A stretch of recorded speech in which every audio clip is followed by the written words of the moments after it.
Hi, I'm Vicki Abelson, but I used to try to be Peggy Lipton.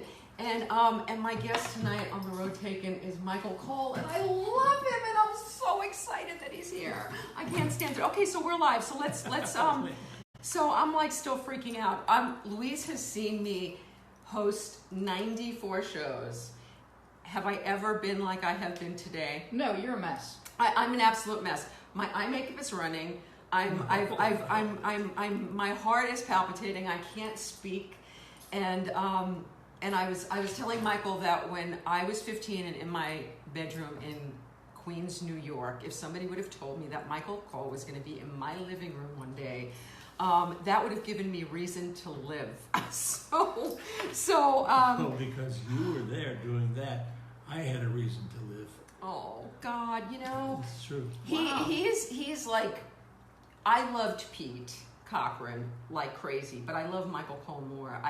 This is shocking to me because actually somebody put something really funny on Facebook today. They were saying, I have a hard time being a fan of Michael Cole's because he played a cop and he was busting people. And then I read your quote that you didn't want to take the part because of that. I got in a big argument with Aaron Spelling.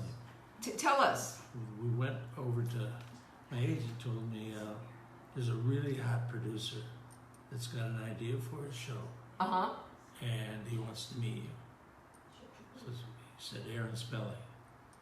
I'm thinking, wait a minute, okay. This is really James Dean period. Ooh, I didn't turn the sound off. Okay, yeah. Really James Dean period. I don't know if I can say any words. You can say everywhere. If you can fuck, you can shit, you can say whatever you want. Thank you. I can hear you guys twittering over there. Everything. Yeah. And when Aaron asked me about the show, he said Mod Squad. I said, Mod Squad? What the hell does that mean? What's this about? Now, did he coin that? I mean, mod was already a word before he coined it, right? Yeah, it was a word. It was a word, but it was the beginning of the word. No, Wait, hang on a second, Michael. I'm gonna kill those two women over there in the corner that are talking through this whole show. You told us to share the page. Michael's gorgeous wife is here, Shelley. We're gonna grab her and pull her on later. Okay, so go to Aaron's office. Yeah. And I've only done a couple of shows, etc. at the time. You were doing movies first, though, right? I did a 3D movie. Get out of here in the 60s? Yeah. It was 3D? But I also did a Gunsmoke TV thing, Run for Your Life. But I thought those were after the Mod Squad. No, those were before. Yes. Oh. And there's a whole story about how I got in. Did you hear me whistle? No. Wait, before you tell your story, we're going to be talking a lot about this today because he played the white guy, and his book is called I Played the White Guy, and it just dropped, and we're going to be talking about this, but I had to show you because I'm just looking at the fabulous cover. Okay, so tell the doesn't that look just... Okay, so wait. Okay, so there's Peggy, but Michael, tell them what you told me when you saw this picture. I thought that was a shot of Peggy. I love him so much. I love him so much. Okay, so tell the Aaron Spelling story. I go into Aaron's office, and I was really in my James Dean. I can't stand anything. You angry young man. Oh, man. Yes, and Aaron said, it's called the Mod Squad. What the hell's that? Anyways, it's about 3 young cops that are undercover or whatever it is. No, never mind. I don't want to do it. Because I'm not going to do a show that I would be busting my friends. I'd be with those people. If you want me to do the show, give me a motorcycle and let me go. And I really got pretty pissed off at the whole thing. And I said to my agent, come on, let's get the hell out of here. And Aaron said, wait. He jumped up on his desk. And he said, that's exactly what I want. Oh Aaron my was only about God. this big. gonna jump. So he needed to jump He up jumped on on his desk. Did he really jump on his desk? Yes. Oh my God, I love this story. And he had eyes that were like, when he really got excited. And he said, Michael, don't go. I thought sure as hell I was going to get thrown off a Paramount lot. You know those big skates that... The door things? Yeah. Yeah. Anyway, he said, you're it. I want you to do the show. You're Pete Cochran. That's it. That's it for me. I said, wait a minute, what? What is this show really about? And Aaron says, caring. Oh. About caring. And the show really was about the three of us and Ty Andrews, God rest his soul, about caring for each other. It was. Because we really came out of the streets, etc., etc., etc. And personally, I had basically that kind, except we didn't have any money. My mother and my brother and I, we had to move around a lot because my father, my biological father, who is another story. Well, we're going to talk about that story. Okay. Abandoned us. How old were you? I don't think I was even born. Oh, wow. And it was rough. It really was rough. And you grew up in Wisconsin? Yes, in Madison, Wisconsin. And it doesn't seem like it might be, but there's some tough little areas Oh, really? in that town, yeah. The east side. And were you on the wrong side of the tracks kind of thing? I was almost on the tracks. Oh yeah, wrong side of the tracks is right, man. Were you like a bad kid when you were a little kid? Were you a bad boy from the beginning? Not really. No? I'll tell you one reason I can say that honestly. Okay. I was born and raised Irish Catholic. Okay. Now I'll probably start talking like that. Did you go to church? Yes. Ah. But what happened was, and I battled the church all my life, thinking and feeling. It's different now, but if somebody got divorced at that time, they were excommunicated. Right. And this is my mother. My Mosh is approaching sainthood. Sainthood. And my brother and I meant it. And they threw her out. There should have been a lot of priests. Oh. A lot of priests should have been Yeah. thrown out. And for years I carried that. Oh. Really. So they divorced. Your parents divorced. He divorced your mother. When the Okay. reason she got, I had never met my real father. Oh. And the reason that happened, the excommunication, was because she went to Dallas, of all places, when we were like 2 years old, 3 years old, on a train to find him. Oh. Nothing. And she worked her ass off to keep the three of us together. What did your mother do to earn a living? Almost anything she could.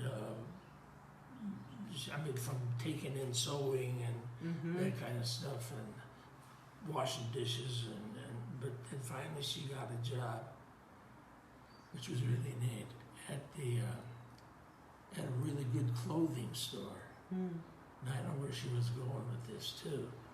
So that she could do discounts. Oh. Ted and I could wear something because she was very proud of both of us. And Did she get to see you be successful? yes. Aww. I'm so thankful for that. And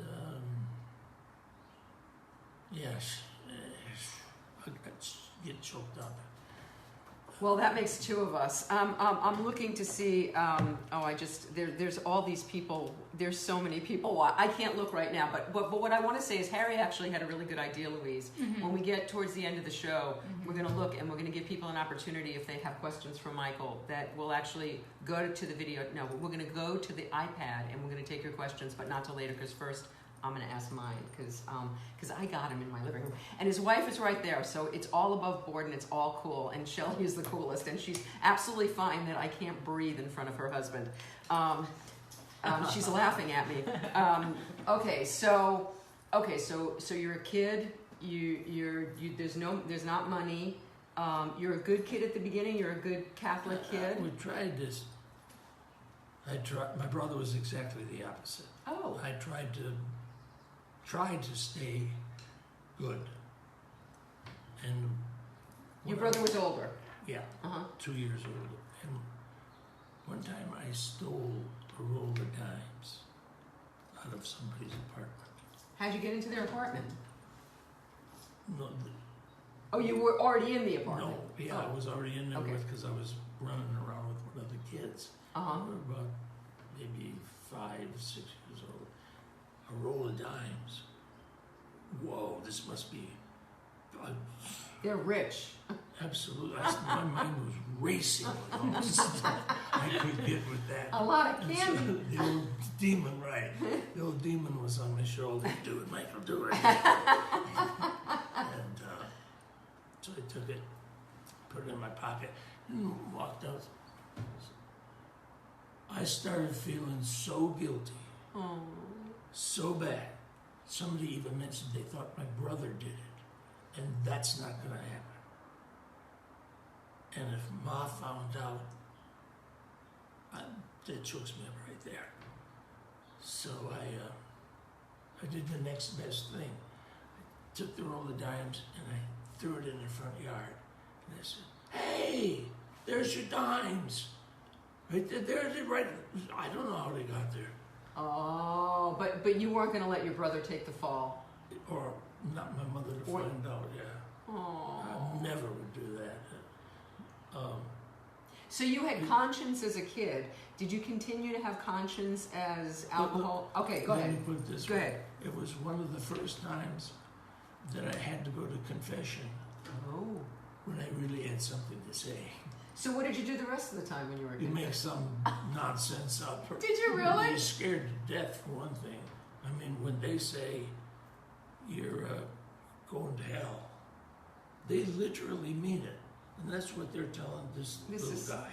You're talking to 3 Jewish girls, so I don't have experience with this. Yeah, I respected Jewish. I respect caring.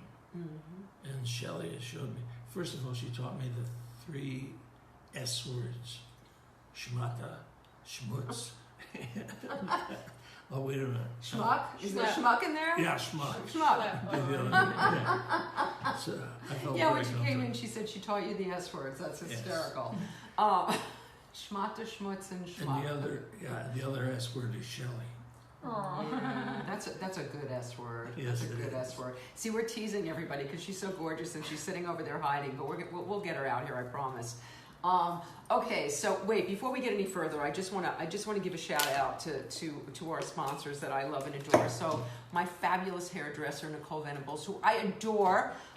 She sports the look, and she has these fabulous products at the Ruby Begonia Salon in Studio City. Ruby Begonia, and she's in Studio City, not far from you guys, and you can get her products at friends.com, beauty supply also. And then our beloved printer, Rick Smolke, who makes my stuff and all of this stuff. And I was telling Michael that if you guys need anything for your book, Rick and Quick Impressions in Chicago are the best, and they will do anything you want for you. And he does so much philanthropy. He does so much charitable work. That's what he's all about. He's been an angel for Women Who Write for My Literary Salon from day one. He made us swag, and he's just a wonderful person. And so when you do business, you want to do it with a wonderful person, right? You want to give business to a wonderful person. Those are the people I want to do business with. And he's pretty much the best there is. And I also want to say, I'm going to let Michael say it. We're giving a shout out, happy birthday. Do you remember her name? No, because I put him on the spot. Yeah. Jolene. Would you say Jolene. say happy? Tell that girl. Happy birthday, Jolene. And I did know your name. And he did know your name, and Didn't know Jolene. she was trying to pull you. I put him totally on the spot. Happy birthday, Jolene. Love you. And you got a shout out from Michael Cole. And what's Absolutely. She's losing her mind right now. Okay, so look, that everybody's like doing things. I'm doing a little love there. So okay, so you're this 6-year-old little kid. You're a good Christian kid. How between? No, I wouldn't say good Christian kid.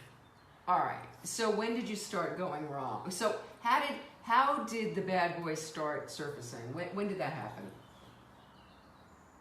When in some areas, it always seems like in the poorest of the poor, Yeah. there's some bastard owns most of the houses, you know, and I grew up in the Bronx, so it was apartment buildings. Okay. But Louise grew up in.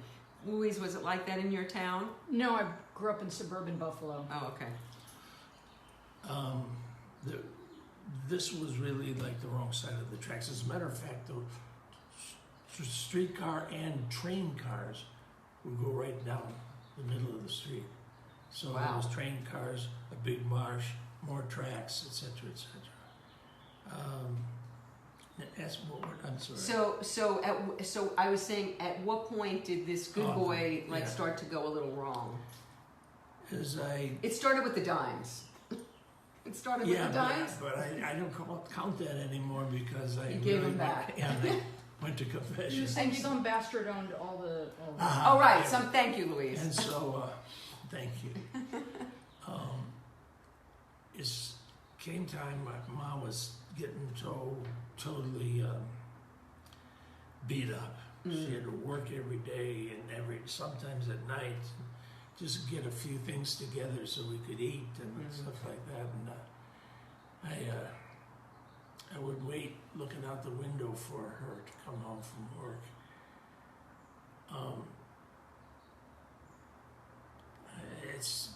That's hard to remember. I mean, it's hard to not to feel. Absolutely. So, Did you know you were poor? Did you know that? Did you feel different than other kids? No, not really, because everybody around you was poor. Mm-hmm. Anyway, there's always some bastard that owns the lion's share of all these houses, and all these people have to pay him the rent. Mm-hmm. We could not pay the rent. It was actually my grandmother's house, but this guy owned it, who owned the goddamn bank, who owned many things around that area. And if you can't pay the rent, you're out. Whoa. So about this age, I started getting angry. This was not right. Not right. And my mother, who my brother and I thought was approaching sainthood, we had to move, and that was the time. That time started for quite a few years of living with an aunt, living with a so-and-so, living with a friend, whatever have you. And So did you have to split up, the three of you? we eventually did. Oy. Yeah, it was bad. Mm-hmm. And that's when I started.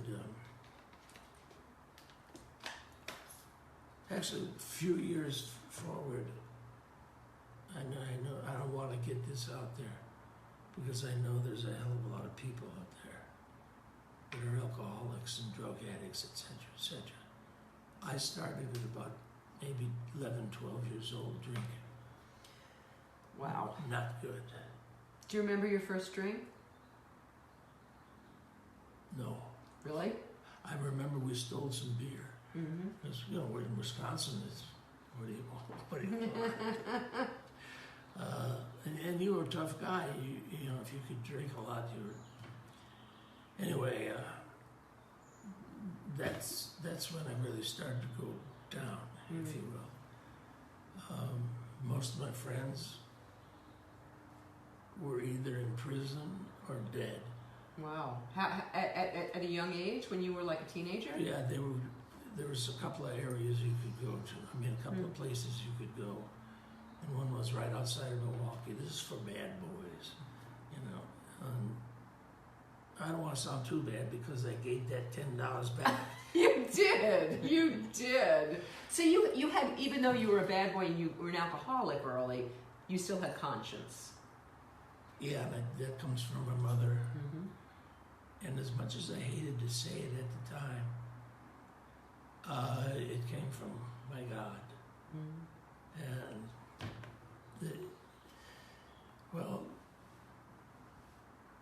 as I started to, you know what, when I hated school, but I loved education. Because I didn't like the authority. Somebody telling you what to do instead of trying to teach you what to do. Uh-huh. And you know, that was a very, very important part. Were you good? So were you not a good student because of that? I started out great. Oh no, I did skip the first day of kindergarten. I went, there were 2 places to go, and Ted, my brother Ted, took me, and one was here today. And he said, "There's the kindergartens." Oh, dude, this is tough. and I went to the wrong room. And I said, "Whoa," they showed me the names.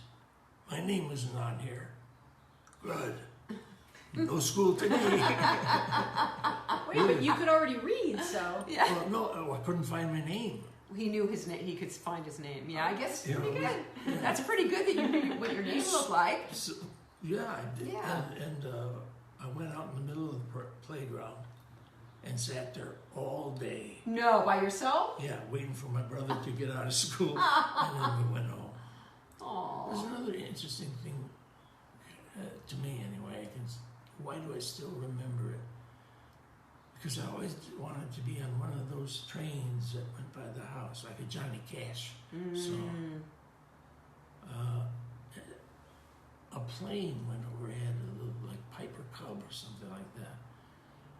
And I remember sitting there wanting to be on that plane with my mother and my brother. Oh. And I made up a family. I literally made up a family. And you can bet your ass it, I had the best father, most handsome father in the world. Nobody could take that away. Oh. And my mother was fine, and I had like 14 brothers and sisters and about 60 cousins and a couple of sets of grandpas and stuff like that. And they were my partners. And then sooner or later, as we got on, I got to trust, not the church, but I found my way into trust Christ.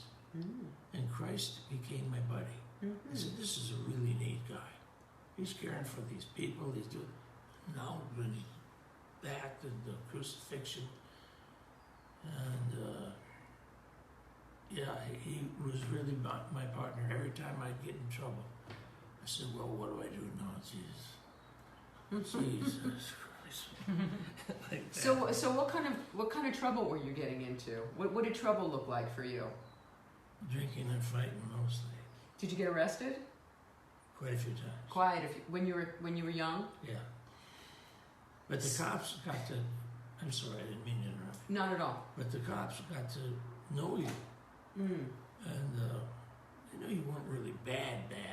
A lot of guys were turning in that way, turning to be that.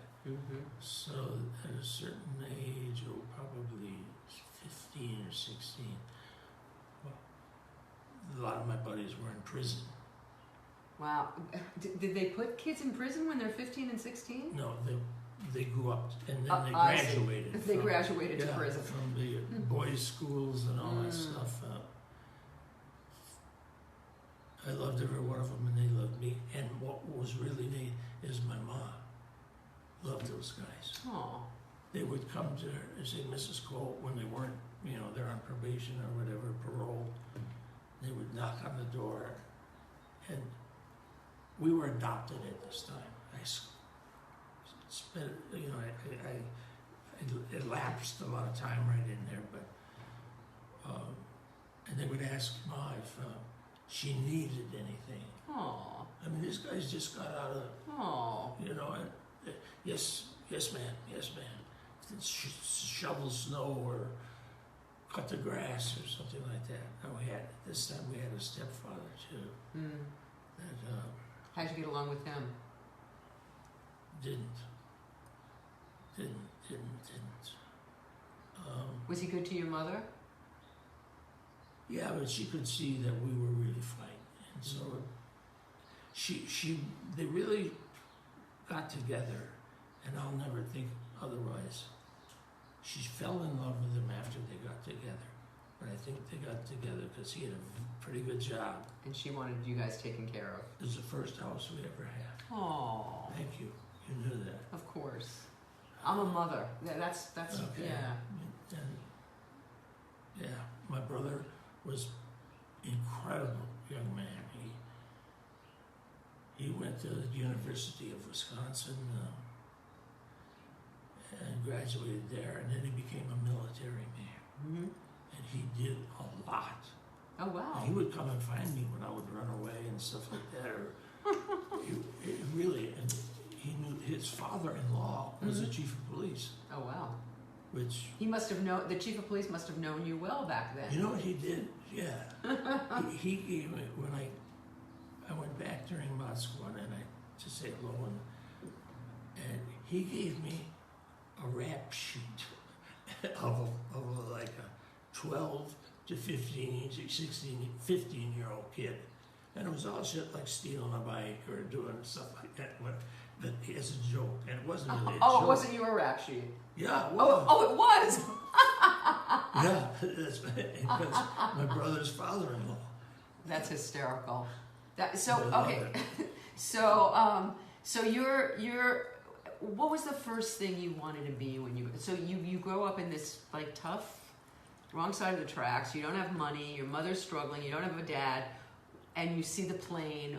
What's your dream for yourself? What's the first dream you can remember you had for yourself? Did you want to be an actor? No, I think it's always been my theory that in any of the arts, and I was drawing a lot and sculpting, and my art teachers became my friends. I didn't have to go to school in the day. I went to school at night, and my art teachers and I would roll newspapers down the hallway, and I would paint like a Paris skyline for the operettas that were going on and stuff like that.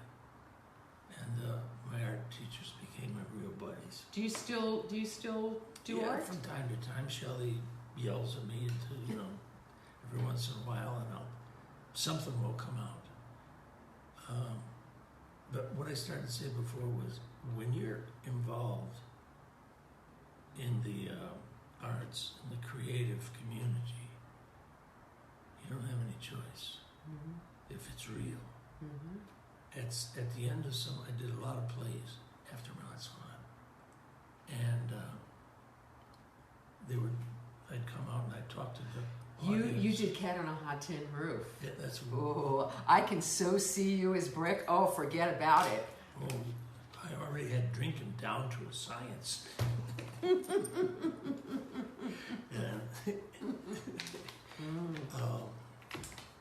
Didn't drink during the show. That's good. Okay, so let me ask you that. So when you were in the height of, we're going all out of order, I'm sorry, but I just thought of the question. So when you were working, like when you were doing Mod Squad, are you drinking are you drinking? No. You're not? Afterward. Afterward. Yeah, I'll tell you kind of, there's a lot of stories there. And Clarence, thank God for Clarence and Peggy, because they knew what was going on. They did. And they loved me. I loved them. And it was really the crux kind of the Mod Squad. Just like I said before, the show was about caring. And we cared for each other because we didn't have any other place to go. Pete Cochran's backstory was that he stole cars. Was that your backstory? Part of it, yeah. And racing and stuff like that, and which is really, I don't suggest that for anybody.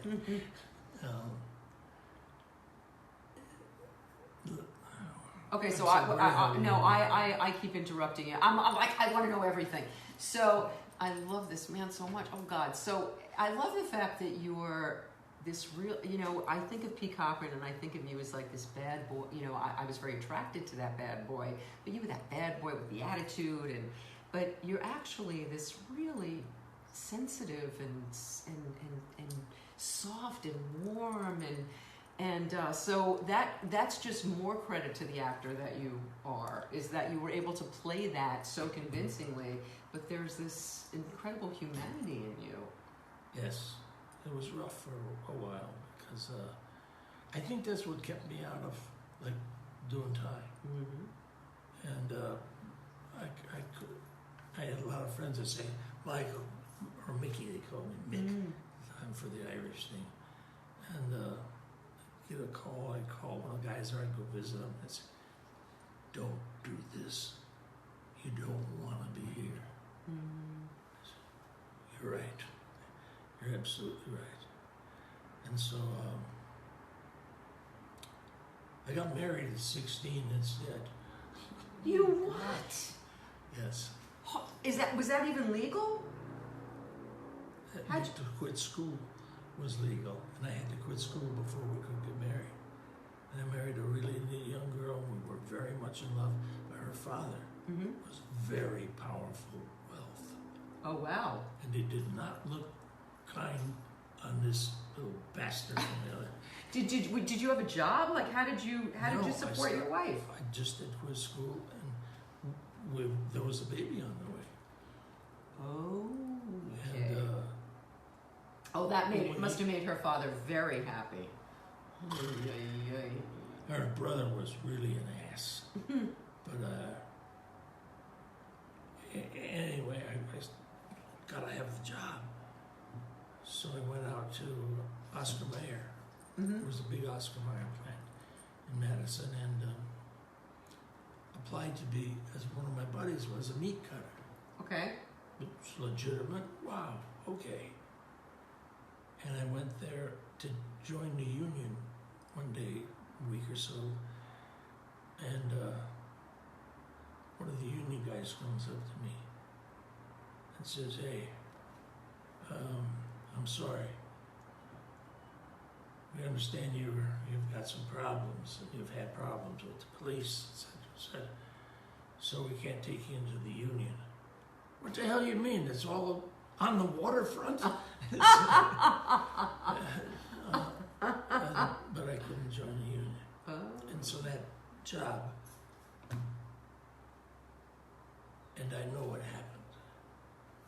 Her brother, at least I believe this, her brother, older brother, I don't think her dad was involved, but he ran the town.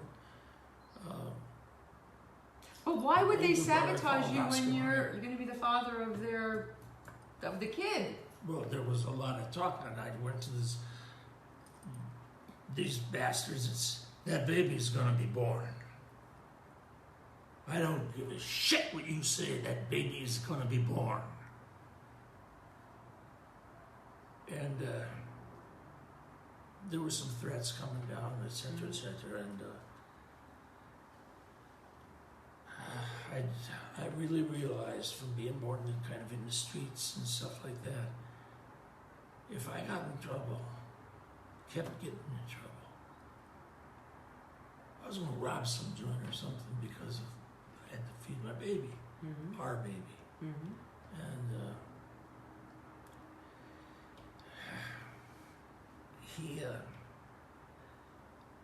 her brother would follow me around to not let me in the family, and that kind of crap. So I went to a priest that I trusted, and I went to the newspaper, the Wisconsin State Journal, and told them the situation. So if anything happens to me, if I wind up in the bottom of a lake, that's why. Oh, wow. And that's a true story. And so,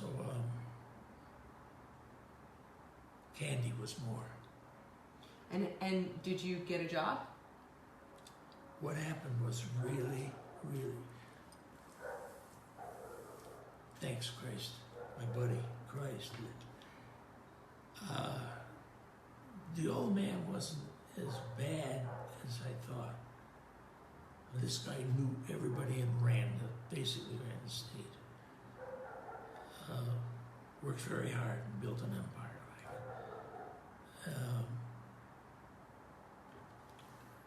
like it. Jesus, this is so much what's happening. My mind is going a billion miles an hour. I was just talking about, and the baby was born. The baby was born, and I was asking you, like, if you were able to get work, and you said, thanks to Christ, you were. Because of my father-in-law, who owned a lot of stuff. There's a big street, important street that comes right off the state capitol and down right into the campus. And on this corner, he owned the bookstore that sold all the text to the University of Wisconsin students. And I got a job there because of him. But it was a blessing in disguise. That's why I said I hated school, but I love education. I started looking around, all of a sudden these books was unbelievable. The writers that I knew, Camus, how the hell would I have ever found Camus? And the beat poets, the Ferlinghettis, etc., and Kerouac and all that stuff. Kerouac, and so I started reading, and I made some good friends with students that were working part-time there. And one of my best friends, we just lost him a few years ago, was a philosophy major. And that really became attractive, philosophy, so I could put all these pieces of my life somehow philosophically together. And Bruce helped me a hell of a lot.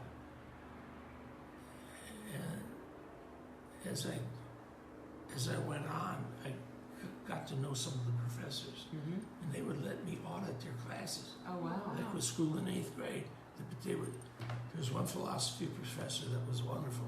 He held his classes in this huge bar in the edge of the campus. It was called what the hell was it? I don't know.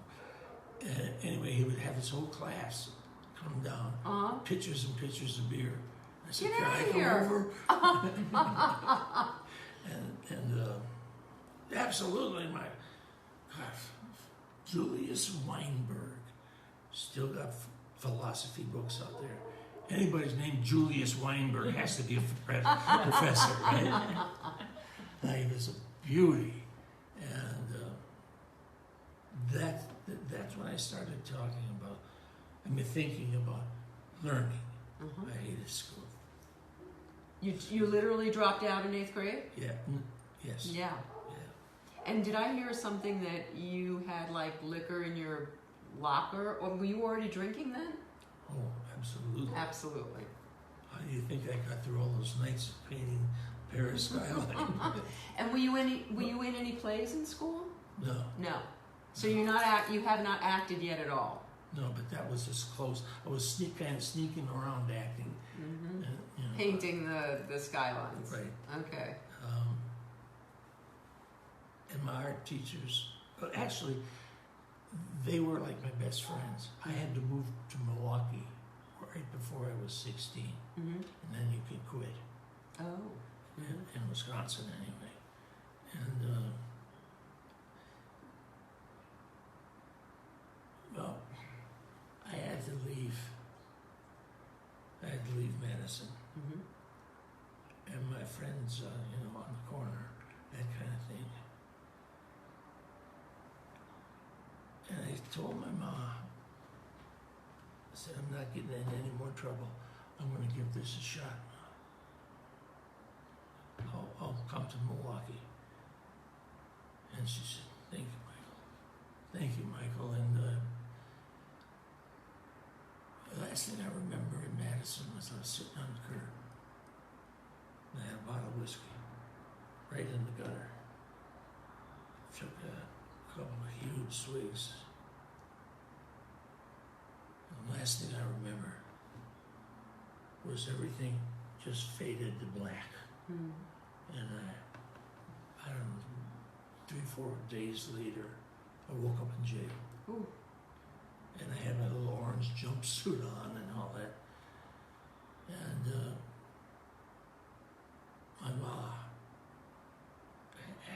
my stepdad was there at this time, and I said, "Oh God, I don't want to go through this stuff with him." But now I felt my heart was breaking for my mother and my brother. And they said, I have a little orange, they say that jumpsuit. Dane County on the back. So they said, you can call your mother, we understand you're going to Milwaukee. I'm getting out of town as far as they're concerned. Mm-hmm. And I thanked them. I said, you guys are just doing your job. I get it. Mm-hmm. I'll take the rep. I'll take it all. I own it. And I was in that place where, you talk through on the phone to the visitor. They really have those, huh? I've never been there. I've only seen them in the movies. You've never been in jail? I have never been in jail. Oh, man, we got to see to that. Anyway, It's so when you laugh, like when you smile and you laugh, you are exactly that face that I remember from. Thank you. You are exactly that face. It's killing me. Every time you smile and laugh, it's like, oh my God. I can laugh at a lot of stuff now I would never laugh at. I bet that's true. So anyway, I moved to Milwaukee and for about, I don't know, a couple of weeks. And I couldn't stand it. Went to school, Milwaukee, Washington. Mm-hmm. It was a tough school. Mm-hmm. And it was very tough. And I fell asleep. I only had a couple months or so to go before. And you're drinking while you're in school? Absolutely. Uh-huh. Stealing whatever I could get. Mm. And I was laying there, sitting like this in my chair once, about half asleep. And this bastard comes walking down the hallway. I didn't know who I was. And he kicked my feet like that out of the aisle.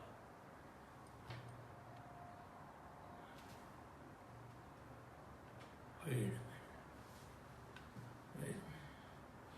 Now I'm starting to get pissed again. After the class, this other kid came up to me and said, I saw that Michael. To hell with him.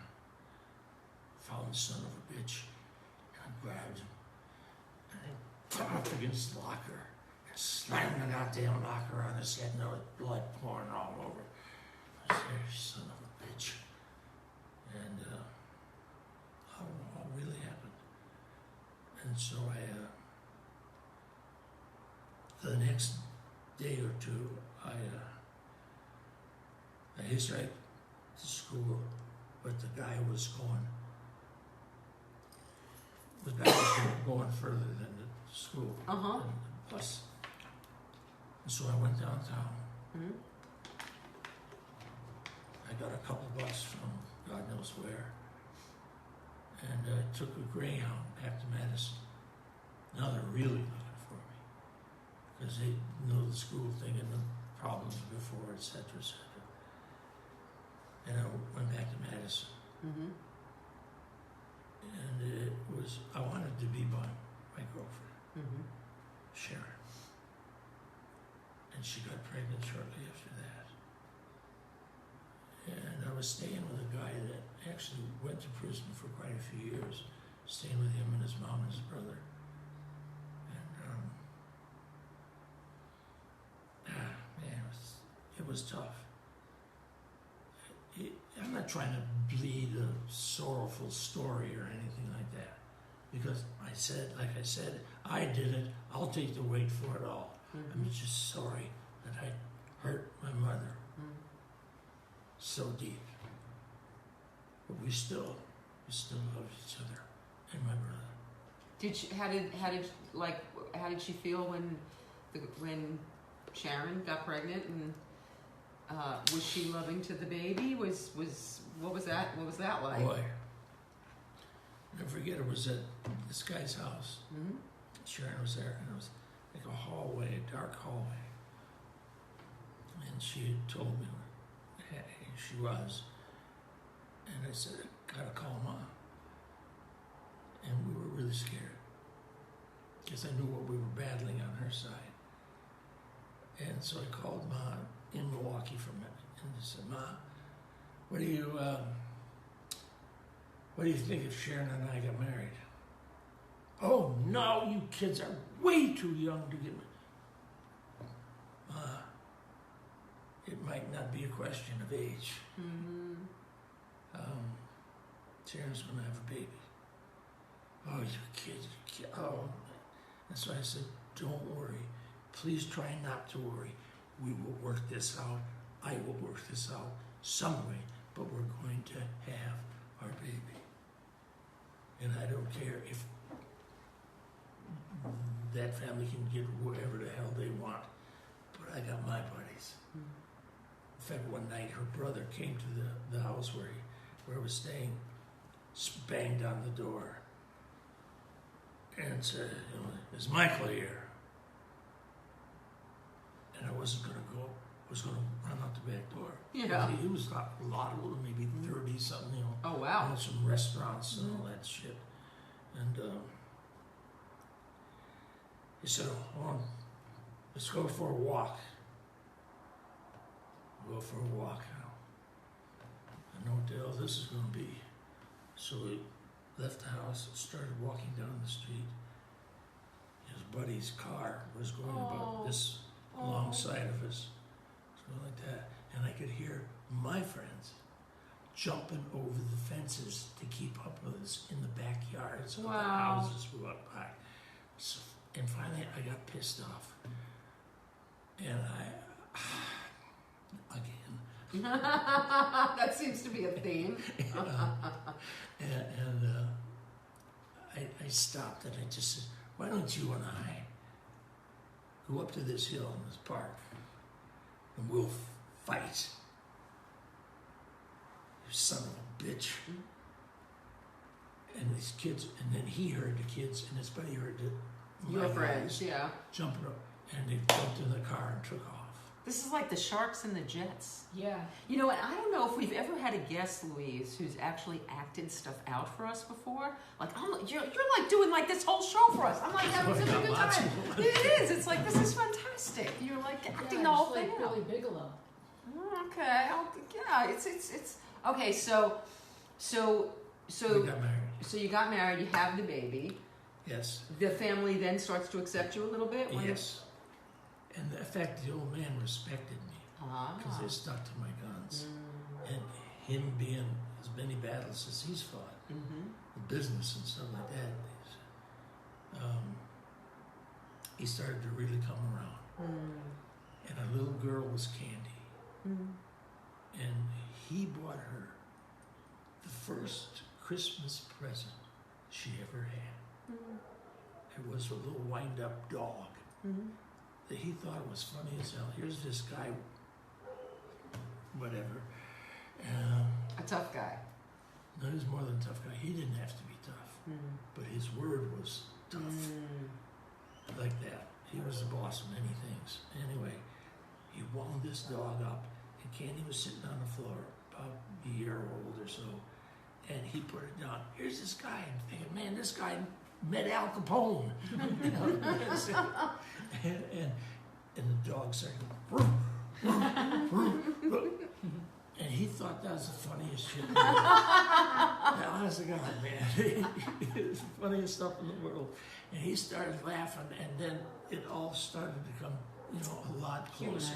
Yeah. That little one, that little angel, she got it together. And that was my buddy Christ again that did this for me. And the family, etc., etc. And so was your mother okay with it as well? Yes. In fact, we got married in their apartment in Milwaukee. And my brother was my best man. Oh. It was neat. It was really neat. But sense of humor gets you through anything. I love that. We had to build like a little altar a kneeler and stuff like that. Oh, you had like a whole Catholic ceremony? No, there was only 3-4 people there. But you kneeled. Absolutely. Well, we still had, oh yeah. We thought God still got pissed off if you didn't. Uh-huh. And he probably did. Anyway, we were out of the room for a couple of minutes and getting the last thing on and borrowed this and borrowed that, whatever. And we come out into the living room and there's Ted laying like this on the kneelers. Your brother? Your brother, Yeah. Ted's the brother, yeah. That was the funniest shit ever. Like he was dead. And anyway, I started laughing like hell, and finally, we did the vows and stuff, and it was really neat. On the way back, he gave us a ride back to Madison with his. I think he was married then too, and he was on leave because he became a military officer. And in the back, I'll never forget it, in the back seat of the car, chokes me up. Sharon, 16-year-old pregnant girl. It's a lot of chutzpah. That's another Chutzpah. You didn't know that word back then. But Shelley took it, okay. She looked at me and said, Michael, thank you. You made me very proud. Oh. This is, Oy. that's in here. Like that So, stuff. I played the white guy. There's going to be links on my Facebook for this, and actually, I'm just going to give a plug for it. Michael's going to be back in the house on June 26th on Tuesday at Women Who Write, and he's going to read to us. He's going to read to us, and your acting chops are so sharp that I can't even stand it. He's going to read to us from his book, and You know where that came from? where? The old buddy of mine that said, "You're going to write a book? Why don't you read one first?" Okay, so let's get to it. So how did this 16-year-old young dad working in a bookstore, how do you segue into Eventually showbiz? that unwound, and I was still drinking a hell of a lot. Mm-hmm. And it wasn't fair to Sharon. I don't know why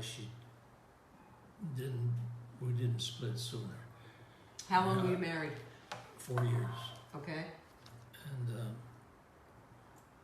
And how was that? How was that marriage? You were so young. yeah, but at the time we were fighting a lot of battles together, and we knew we needed each other. So you were in it together. Yes, Mhm. absolutely. Mhm. She was a really good girl. And Candy was a beautiful baby. But as she got a few years older, I started drinking more, Mm-hmm. and the bookstore kind of wore off, and I didn't care about anything really. Mm-hmm. And so we split, Mm-hmm.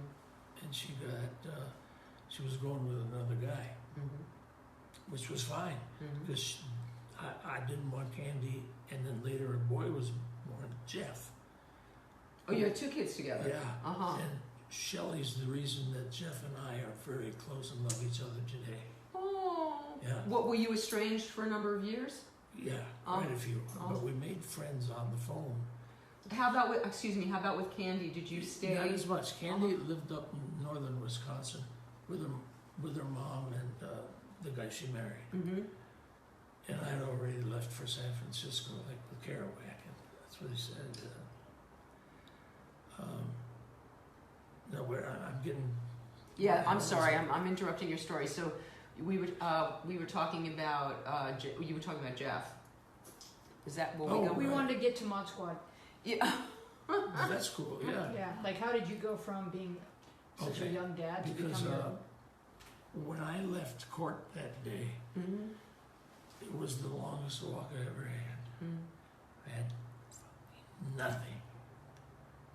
I was driving in suits and stuff like that, driving a new Oldsmobile, and this is come from a very wealthy family Mm-hmm. and powerful family. Mm-hmm. And I was standing alone. I'll never forget that, because I turned that around. I turned loneliness into my best partner, who would never leave me. I said, hey. That's profound. Yeah, it became really my best friend. That situation, it never left me. And so I was talking to a buddy of mine, and he said, Michael, you got to get the hell out of this town. So now you're like 20-ish? No, yes. Yeah. Yes, after the 4 years, yes. And got together. I used to set pins for bowling alley. Okay, we talked about this for a second before we went on the air. Tell us what you really wanted to be when you grew up. I really didn't know, but I had a feeling for the arts. Well, I thought you wanted to be a professional bowler. Well, yeah, I did. Yeah, okay. That could still happen. Michael and I were talking about it because I used to have my own ball and shoes, Hardcore. and I once bowled a 273. Stop it. I did, but the rest of the time bowled like 125. It was one because you know why? I had a fight with my boyfriend, and I imagined that he was the head pin, and I'm telling you, I knocked that fucker down every time. Love that. I love it. So when did you you were bowling when you were? Yeah, I saved a couple bucks here and there, and my buddy and I left. And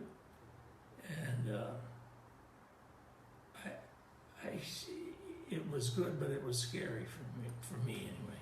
But he'd already left places and wandered around and stuff like that, and wound up in San Francisco. And this was when it was still San Francisco, with flowers and shit. Like Scott McKenzie, remember that song? If you go to San Francisco, you should wear a flower in your hair. And that was so true.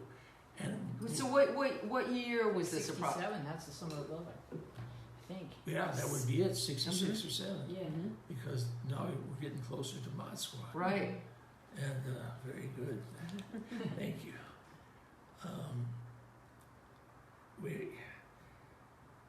So you get to San Francisco, and you land in San Francisco, and what do you do? This is important. Okay. I made friends with this guy. He was a gay guy. Never tried any sex stuff. And I thought, whoa.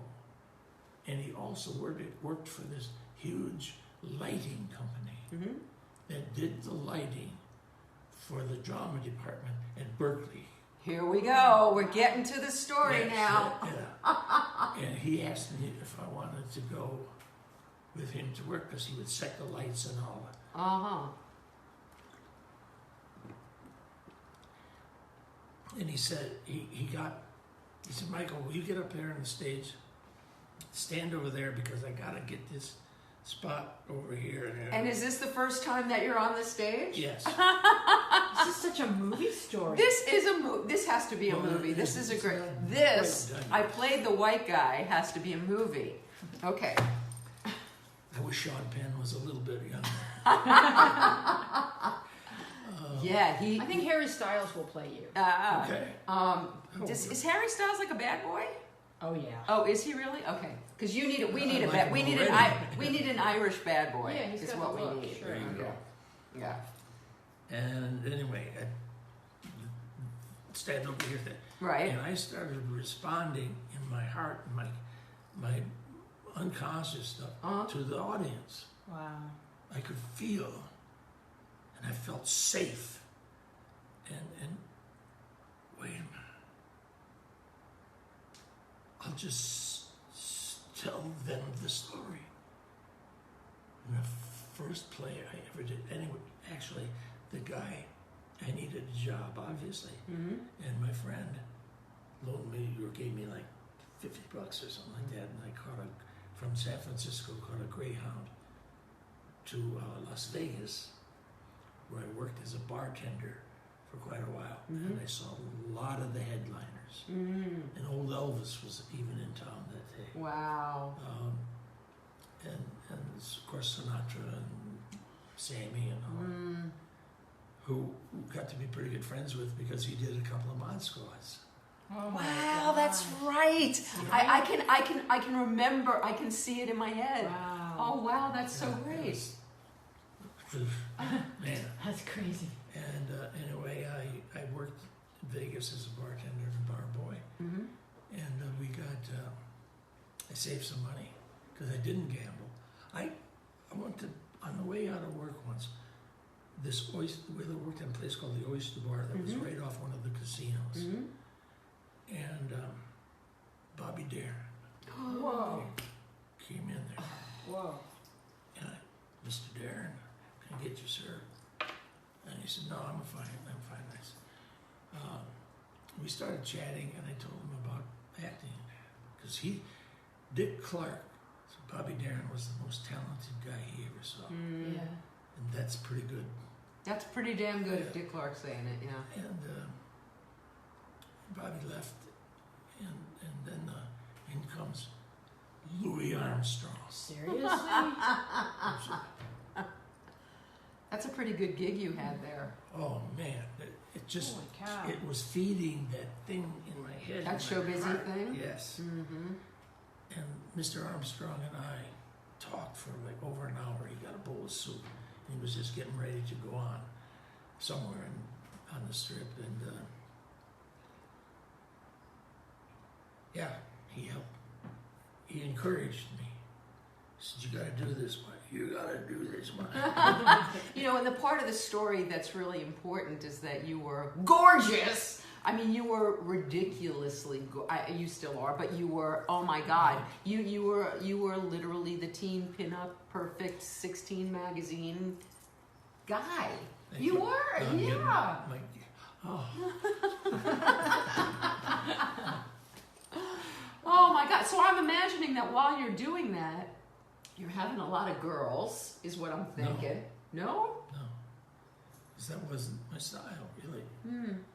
And there was one girl that was working with her parents, and we became really close, et cetera, but that's another whole area. Mm-hmm. Anyway, I left Vegas, and I had, I don't know, maybe about $1,000 or so in my pocket, and started working at this bar.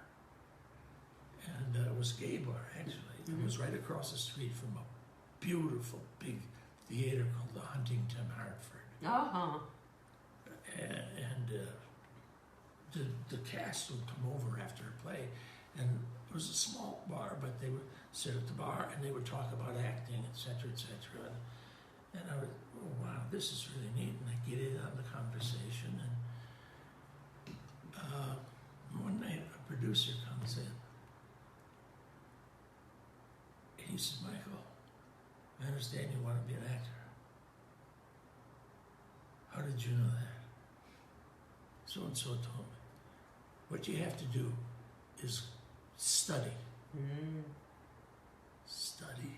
Me in school. And he said, no, you have to study acting and be on the stage, saying the, and so he mentioned a magic name for me. Her name was Estelle Harmon. And she was pretty big in town. Had you heard of Estelle? Uh-huh, I have. Oh, wow. Okay. So that now I go down to Estelle's. I've never done any of this stuff in my life. Like I go in the actor's workshop, and I'm in an actor's workshop. Man, this is really unraveling. Like this is exactly where you're supposed to be at this time. So I walk in and I say, hello, Estelle, my name is Michael. And she said, I know who you are. How did the producer guy had called her. And she gave me this scene to read. Well, this is in here, really. She gave me this scene to read from All My Sons. It was a great scene with Edward G. Robinson, that kind of... Had you ever read something out loud from... No. Had you ever done it before? I'd never read before. So wait a minute, Estelle, she said, just take this and go over it, just read it. And it was a scene that Edward G. Robinson played with Estelle with the helmet. And I came back in about 15 minutes or so, and she said, okay, let's read the scene. And I didn't like my father at the time, which is called emotional recall. Okay. That's what was going on. Even though it was a female and a wonderful coach, I started to get pissed. Right there in your first reading? Yeah, that undertone. And we read the scenes because he was making planes. Yeah, they were killing people. Yeah, You know. some of the pilots were dying because they were ineffective. And we got done with the thing. And I looked up at her. I want you to come back, Michael. Why? Because you've got something that I want to see. This gives me goosebumps. It makes me cry. No. And I'm never going to charge you. Wow. She didn't. Wow. And she said, you live in the streets, don't you? You don't have a place to live. I said, no. And she let me stay at the workshop and sleep. My bed was the bed on the stage, Oh. the prop bed. Oh my God. You slept in show business. You slept in show Yeah. business. I couldn't. The only thing that pissed me off is that a lot of the people just want to be movie stars, right? Right. And they'd wake me up because I'd be half drunk yet, 7, 8 in the morning, and I was going to rehearse that afternoon for something I was doing. But they would come in and we got to rehearse. You little bastards. And so I went to the bathroom and I had to clean it up anyway, so I fell asleep on the toilet. And they did their stuff, and I went back out. And I did a lot of monologues because I didn't get along with a lot of the students. And so I just said, Estelle, just give me monologues. And I did a lot of those, like 2 hours or so. Luther, I did Luther by myself. Wow. It was a huge, huge step for me. And I wore around town a robe, an old like tattered robe and stuff, and a rope around for a belt and a wooden cross hanging down. And you walked around Hollywood that way? Yeah. Absolutely. I was trying to be Luther. That's hysterical. So what was the first break? This all happened, man. A girl at the actually this wasn't all right. A girl asked me to do a reading at Paramount for some casting people. Had you had thoughts of doing movies, TV? Was that? You don't think that far ahead. I You're always just- say, yeah, hey, I'm here, and I ain't staying here. I know that. So I went over to Paramount with her. First time I was ever in a studio. You know those big, huge gates on Sunset Boulevard? Yeah, the arch. Yeah, yes. And the casting director, we did the scene, and the director was there for her movie. And they went off together, and she did get the part. And I was leaving. The casting director said, wait a minute, Michael. I turned around and said, what? He said, I want you to take this. Gave me about 3-4 pages of a scene.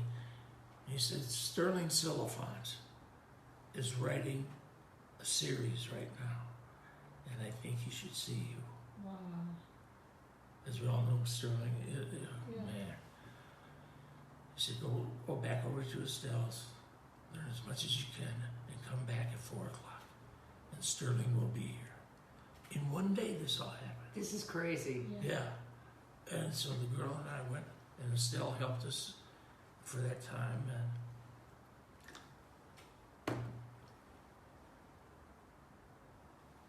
we got it really pretty good. Mm-hmm. There were some words in there I didn't even know what the hell they meant. Mm-hmm. So Stella's telling me what they meant when it was about a guy in San Francisco, a young guy that came down on his motorcycle with a bunch of scripts that he wrote Mm-hmm. that he wanted to sell to Mhm. make movies. That was the character. Mm-hmm. And we did the scene. We come back over to Paramount. And I was so starstruck. Sterling Silliphant is a happy, brilliant man. Wrote a few things like In the Heat of the Night. Yeah, hello. Yeah. And he was sitting there. And I went over and shook hands, and my hands were sweating like hell. But casting director said, okay, you guys, whenever you're ready. And Mr. Silliphant was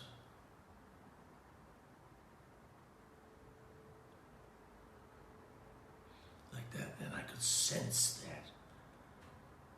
And we got done with the scene. And he walked over to me like this. Michael, I want to do this series with you. Oh, God. Get up, Michael.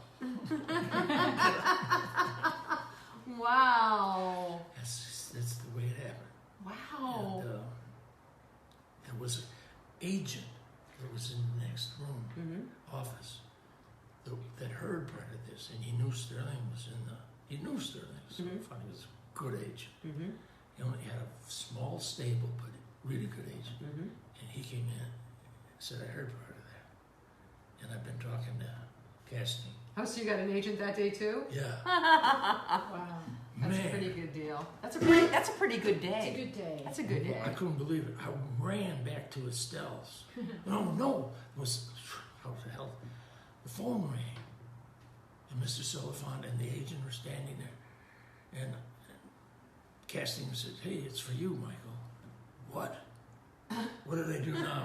Oh, man, no. And it was Howard Koch, who happened to be the president of Paramount Jesus. at that time. And he said, Michael, I want you to come back tomorrow. I want to meet you, and I'm setting up a screen test Holy shit.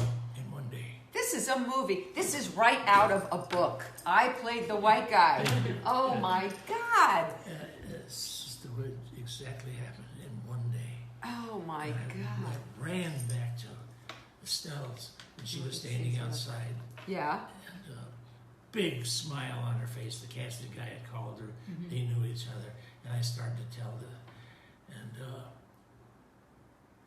And that was it. Sterling did not do the pilot. But because of that, I met some little guy named Aaron Spelling. Was he really little? Yeah. Sure? Yeah. Yep. Okay, so you told us the Mod Squad story, how he stood on the thing and he Yeah. so you didn't want to do it because you didn't want to. No, I'm not going to rat on my You don't friends. What is that? Okay. It's left over from the streets, and if I wouldn't have got that in there, and that, et cetera, et cetera, et cetera, I'm not doing this shit. Aaron jumps up on his desk, like I said, stop, Michael, stop. That's exactly, Okay, so now you do Mod Squad and your whole life changes. Life has to change. Yeah, and I didn't get it at all. I was walking to work. I was still walking to work to shoot the pilot for Mod Squad. No kidding. Yeah, I was staying with a buddy of mine because I didn't have any. You still didn't have a place, you didn't have a car. Nothing. And I was walking to work, and on the corner of Paramount, there's this huge picture of the three of us. There's my picture up there. I can't even. What did that feel like? Well, first of all, I just thanked Ma and Estelle and a few other people, and I said, you know what? I walked a couple blocks further, Mm-hmm. and there's the Hollywood Freeway. Mm-hmm. I said, a couple of months ago, Michael, or no, maybe about a year ago, you were sleeping under there. Mm. That's so crazy. Underneath your billboard. Yeah. Oh, God. Man. And I felt more comfortable under the bridge than I did up there. So so you start doing the show, and you guys, it hit very fast and very hard. Very fast and very hard. It was neat when we met.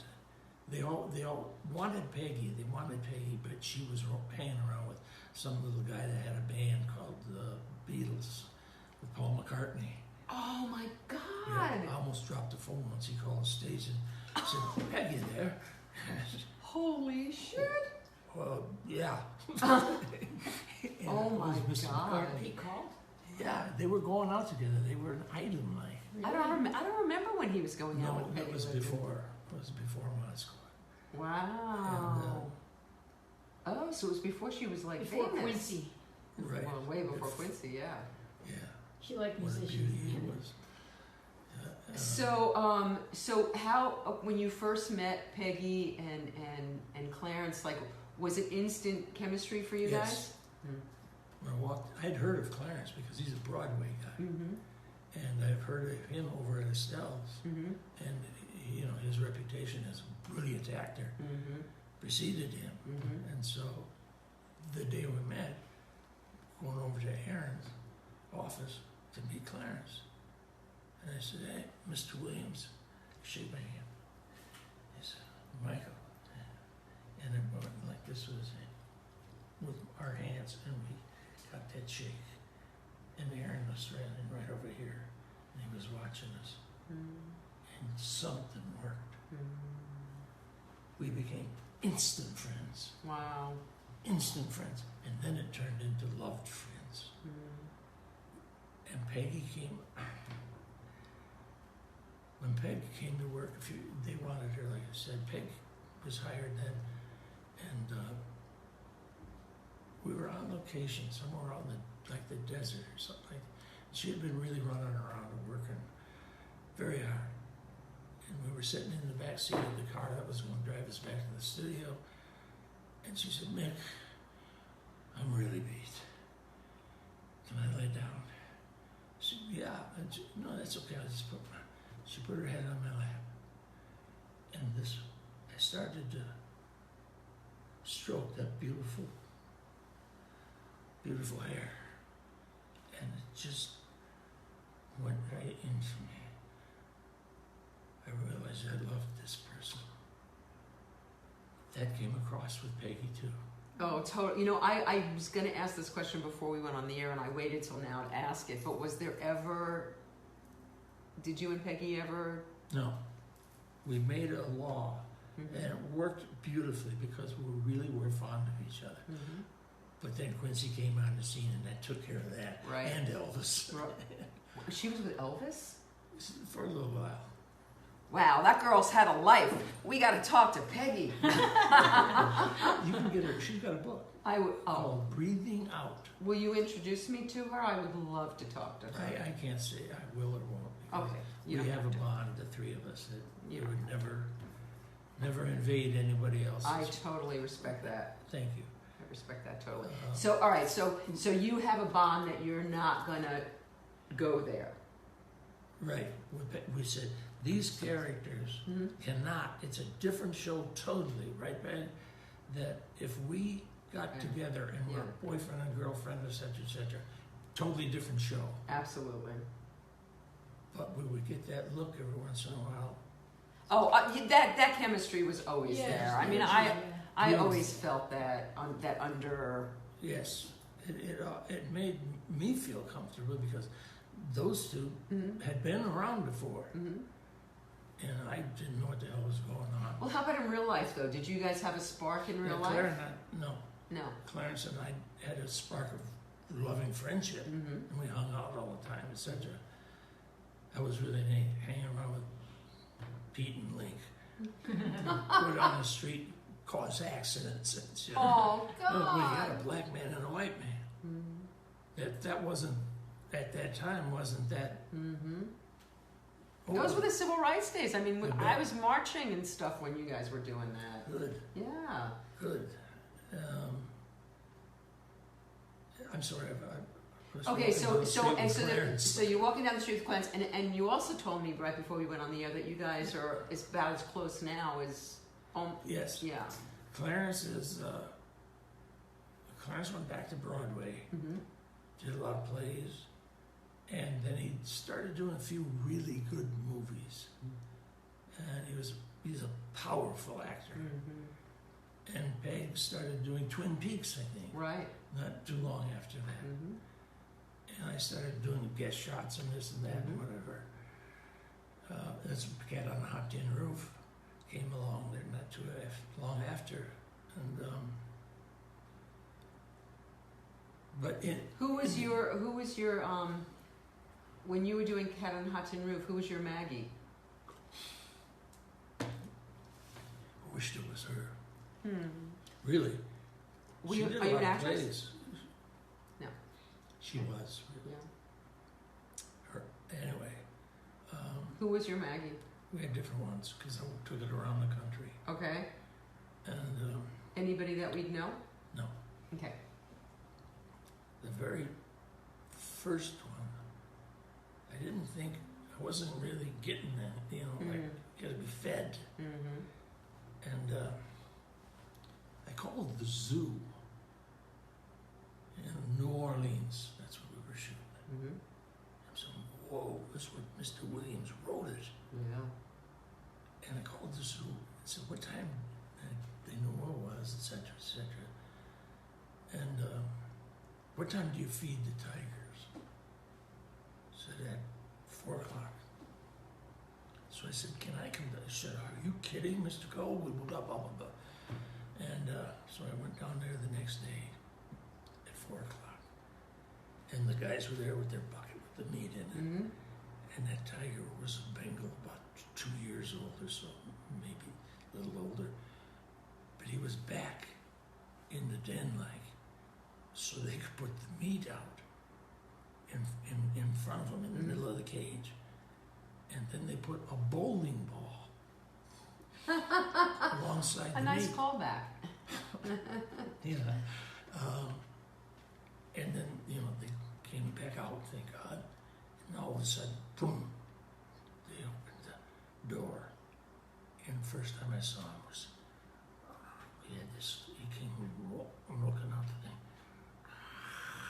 Teeth that their fangs are in it. Oh, man. It was beautiful. And it started to cut down for like creeping. And the paws was like this big around. Magnificent beast.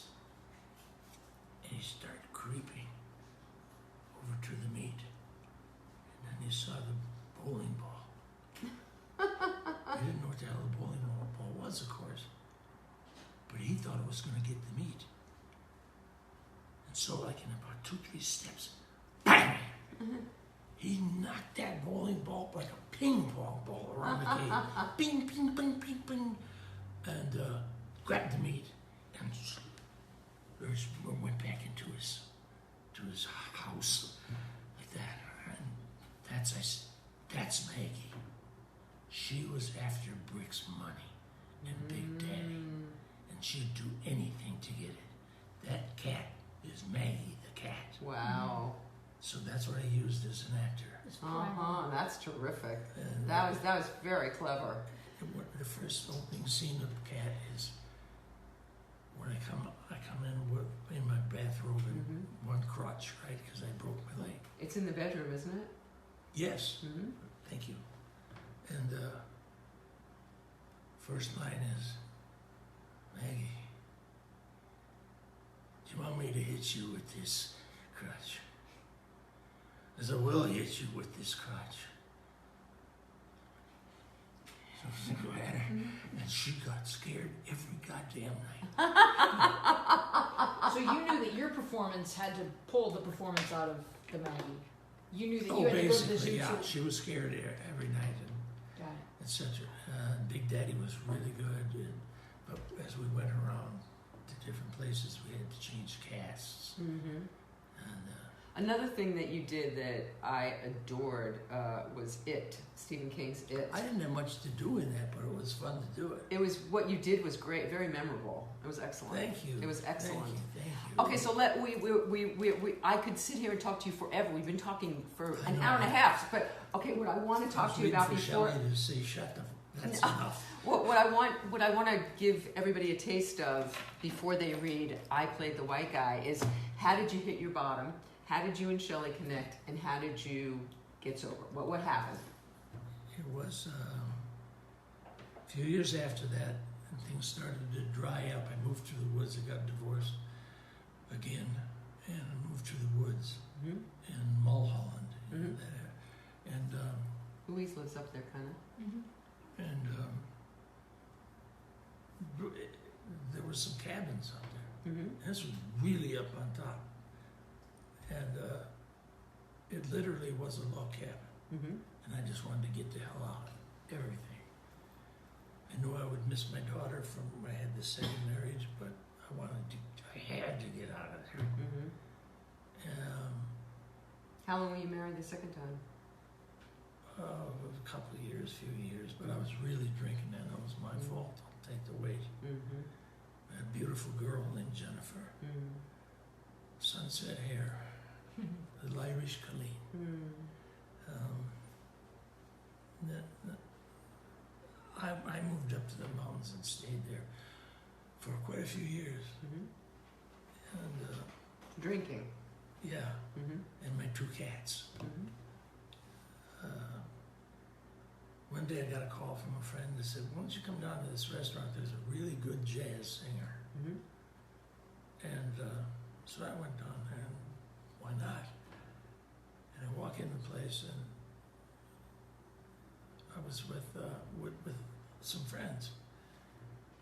And I knew somebody that was sitting at the bar, and she was sitting next to that one. And Okay, wait. I'm bringing over a chair. Shelley, now you are going to come and you are going to join us because now you're part of the story. So now everybody out there is going to get to meet you, and you're going to get to tell this story. Come on, come. She's so cute. She's so cute, and come You sit don't with have to us. talk. You just have Yeah, you can just have to glow, which you do you anyway. can just that was So a this good is line. this is Shelley Cole. Yay, thank you. Okay, so tell us the story. Tell us how this happened. Mirror. Whoever wants to tell the story. I went into this restaurant. Wait, come sit up so that he doesn't have to turn around. And are we still all in the frame? Yeah. Okay, I cool. went into this restaurant, Mm-hmm. and there was a friend of mine, I'd known her for quite a while, and I said, hi, how you doing? She introduced me to Shelley, and it didn't take but 15 seconds. And there was a guy sitting next to her who was drunk, and he kept going like this, trying to get closer. So I got right between them. Became the tiger. Yeah. He was your bowling ball. He almost used his head. But anyway, I'm like this, and we started talking. And And are you drunk? no, You're not drunk. no, Okay. I don't think. No, I No. wasn't. She wouldn't have gone for that.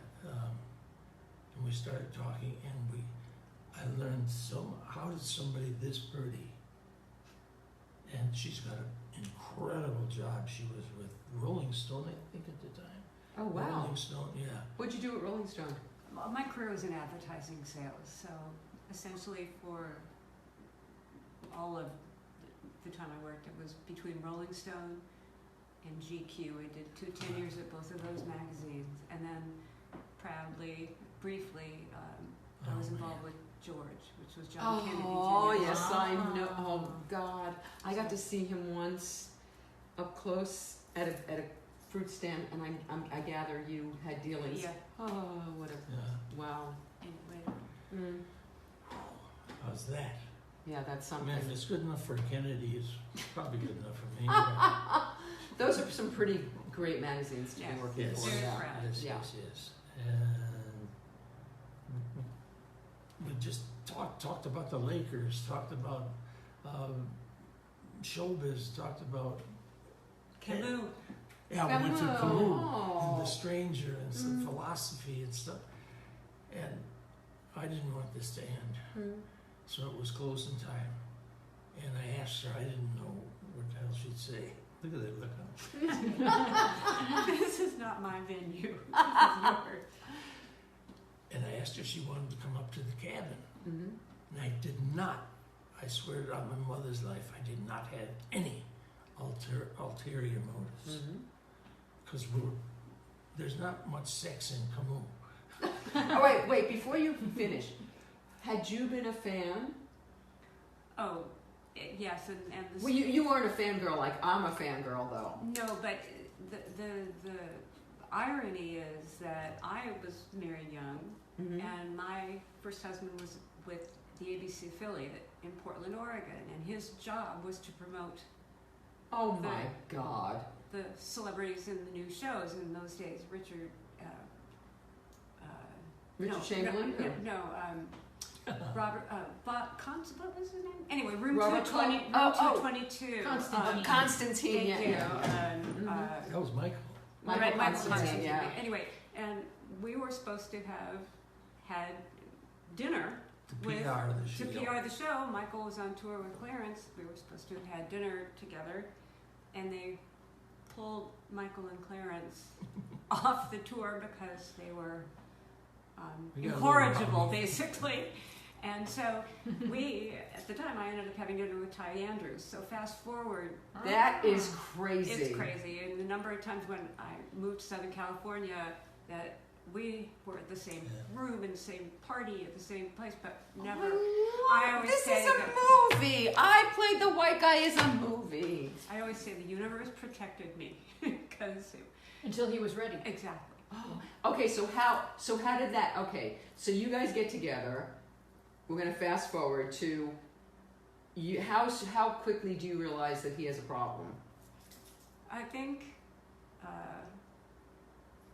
I chose not to see. I think we were having such a wonderful time, and I went to my job and loved my career and could get off work and rendezvous with Michael, and we could have a drink and I have dinner, and I would then go home because I had to be at work the next day.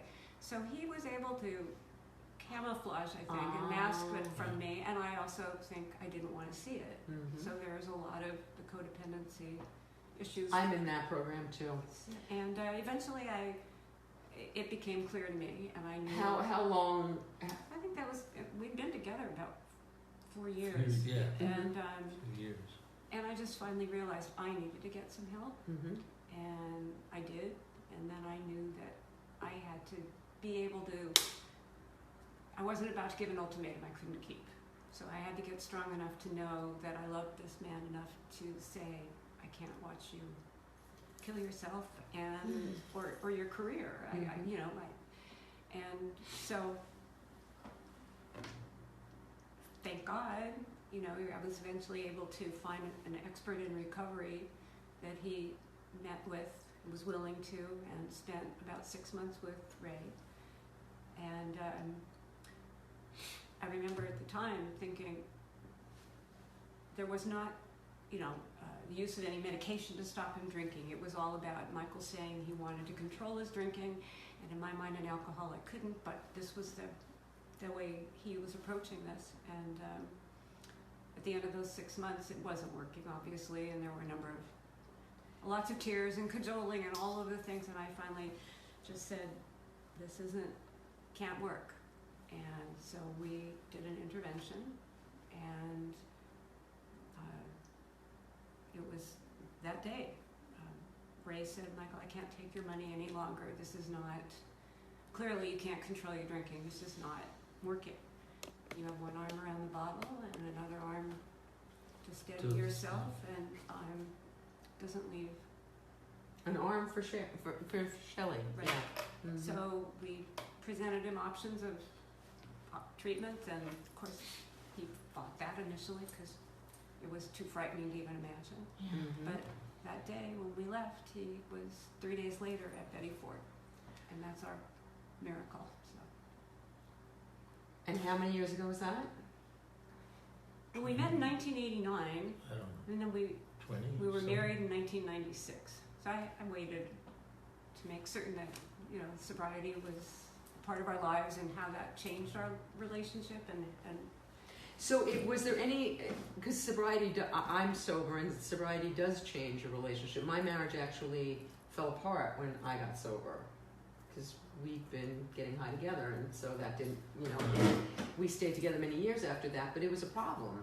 So how was that transition from party boy Michael to sober Michael, which I'm sure... I had no idea what was going to happen, Mm-hmm. but I knew I didn't want to lose her, Mm-hmm. and it was well worth it to me to not drink. That's all I had to do. Don't drink. How hard was that when you first... It was more confusing than really difficult because Shelley was there. I think there's two foundations, or a couple, for me anyway, to sobriety. Mm-hmm. And one is somehow you have to find some kind of faith, Mm-hmm.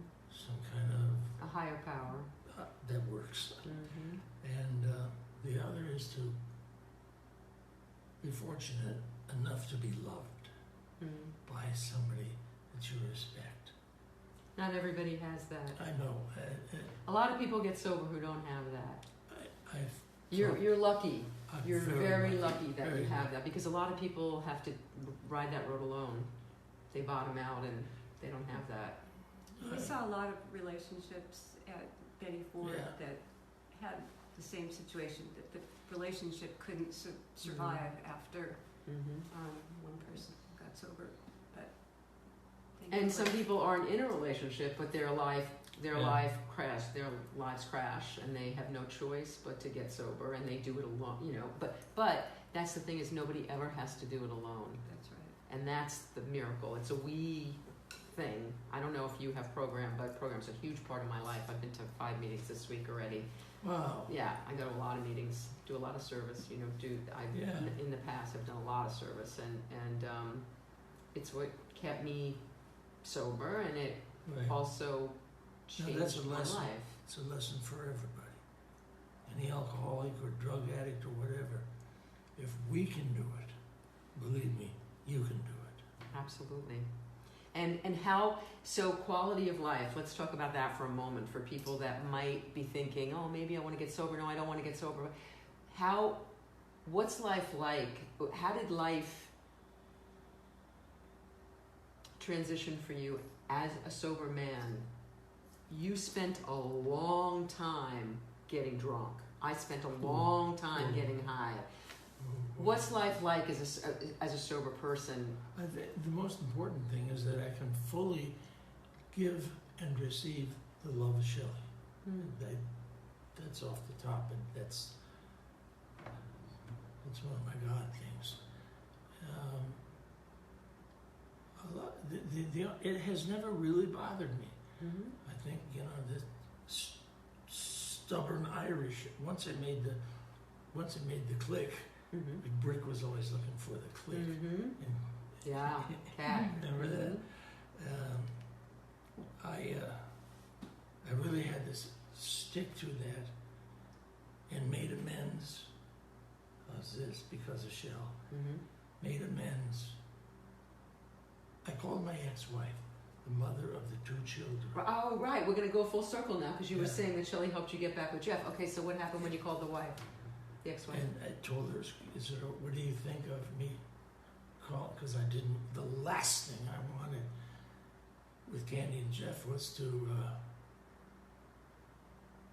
I'm thinking of my biological father. Mm-hmm. Didn't want that. Mm-hmm.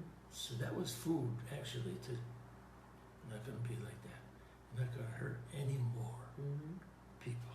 Mm-hmm. And she was more than happy. Mm-hmm. She was really happy that, and she said, absolutely call him. She called him first. Mm-hmm. And they weren't living together at that time, but she called the 2 of them and said, it's fine with Jeff. It's fine with Candy. because of her. And I called him, and this was pretty scary kind of at first. Jeff? Oh, she did? She told you? Okay. And he was wonderful. Oh. Just wonderful. And no, so then we talked about meeting. How old was he? One. No. No. When you called him. I think he was probably in his 40s with his own Family. family, Yeah. grandsons. Beautiful wife, Kelly, and Bless you. so we got to meet, and both of us, our stomachs are shaking. And I said, I'm going to come back there and so and so in about a year. But is it okay if we meet? Yes, I want to do that too. And his wife is beautiful. And so as time went on, those months went on, it got closer and closer and closer. Hey Jeff, you still want to do this? I don't know. Yeah, that's what I mean. Yes, we have to, man. And you hadn't seen him since he was 1 year old? He didn't Oh my remember me at all. gosh. But you know, there's a weird story. But did he watch you? Like, did he? Yes, this Okay, always yeah. feeds into Uh huh. it. He was in like in 2nd or 3rd or 4th grade or something like that. You know how the teacher always writes her name on the blackboard Sure. the first day of school? Then she wrote her favorite actor. Now Jeff is sitting there. Oh my god. and Come it- on. Yeah, it said Michael Cole. Now he knows this, that that's my biological father. Yeah. So he's got to carry that weight. Didn't say a word. Wow. Carry that weight. Went home, told Sharon, and you're on every cover of any magazine, etc. Lunchboxes. And lunchboxes is right. Yeah. And so it kind of was, if you feel strong enough to do this, if you want to do this, I really want to now, man. And we talked like that, and we became really good buddies over the phone. It was amazing. And Candy. Candy was very withdrawn a lot of the time. But I said, okay, we're going to come back at this particular Can date. you imagine what it must have been like for her as a girl when all her girlfriends probably had a crush on you? I mean, no? Well, it was... They were younger. They oh yeah. They were young. They were Their parents. Oh, right. Right. Her Okay. teacher. Her Right. teacher. Okay. The Right. Drift's teacher. And as it got closer to the time to go back up, it holds Shelley for some kind of security every once in a while. And Jeff would say, hey, are you okay? Yeah, are you okay? And we're both quivering, Aww. And we got to do this. Like the Nike ad, just do it. And came time. We flew back to Madison, Milwaukee, and then you had to get my buddy drove us into Madison, and we stayed at the hotel where it was the last place I was at before I left. Oh yeah. And the next day or so, right on the lake, you could see one of the lakes there, and Jeff Collins said, okay, man, here we go. I said, all right, man, I'm going to be down in the lobby. I went down there. Shelley was with me, thank God. And There were a lot of tears. It was really but it was solid, incredible. Yeah. nice, good Good. tears. Yeah. Warm, real. Just were Did he look like somebody you know? Like, did he look like you? Did he? Not really. I think he favored his mom and her family, which was fine because she was beautiful. and we just hugged each other. And his wife, Kelly, was magnificent, friend, warm, happy, and Shelley was there, and they got along beautifully. And, you know, I gave her a hug, and I said, I'm hugging my daughter-in-law. Wow. This is a gift of sobriety, by the way. That's very good. This is a gift of sobriety Very good. that It happens. never happened any way else, Mhm. any other way. Mhm. And so we went out to dinner and solidified. He drove us around Madison to some places where I used to stay and I used to sleep. And he knew pretty much because, you know, of my history. And of course, then from that, the gutter to the mod school. And he was very, very, very not affected by that. But in his heart, he was, Sure. you know? Because it's your dad. And have you continued to have a relationship? Yes. Mm-hmm. Yeah, he calls all the time. Was Shelley there? We have an event, a book signing in Madison next month. So Oh, nice. it's sold out. We just found out. So we're going to see a lot of people that probably might go. That's so fantastic. And to do that for your son is kind of like giving your own dad to you. You know, just Yeah. giving back Exactly what right. you Exactly need. where I was coming from. Yeah. That gave me the strength and the need not to be like my biological father. Mhm. And And how about I was Jennifer? like- Are you in touch with Jennifer? oh yeah, she lives in I don't know what town it is. She's local. She's local. She's domestic. One time you go, And you go guys through the have- valley, there's Do you guys here's have a Encino, child? there's No. Tarzana. Yeah, okay. But I'm sorry. I was asking if you guys had children. I didn't know at what point you guys came together and whether that was. No, we have had a few critters. You have furry children. Deeply loved, but never had children, Mhm. and that's okay. Mhm. Because Shelley had me. If there was anything closer than a child, it was Yeah. me. Yeah. And she pulled that off. So Well, you know, I feel very emotional being around the two of you. It's beautiful to see. thank you. From the moment that I opened the door, it's so apparent how in love you are with each other, and it's beautiful. And I want what you're having, and I want all of you to have what Michael wrote, which is called "I Played the White Guy." And Michael's going to be back here on Tuesday, June 26th, and he's going to read from it. He's traveling. He's on book tour. So catch him. Oh, show. 50 years ago. Look at that picture. Still, it was in a week or so, a couple weeks in the paper. Wow. That's Still, Is 50 it- years ago. Is there a question that you? Louise, can you look and see if there's it? Let's see. I would disrupt the All right, camera. let's see if there's. Hey, Nice. lucky for this great couple to have gone through this. Yes, go ahead, Michael. Speaking of my buddy Christ and spiritual foundations. This is a love story, by the way, is what somebody just wrote. Well, Um, and the last line mhm. that I could come up with was, for the first time, things are truly as they should be, according to God's plan, not mine. That's beautiful. Thank you so much for being here. This Thank is you. literally beyond a dream come true for me. And so I shouldn't thrilled. be in this picture. No, You two be in no, this picture. no. You are a big part of the picture.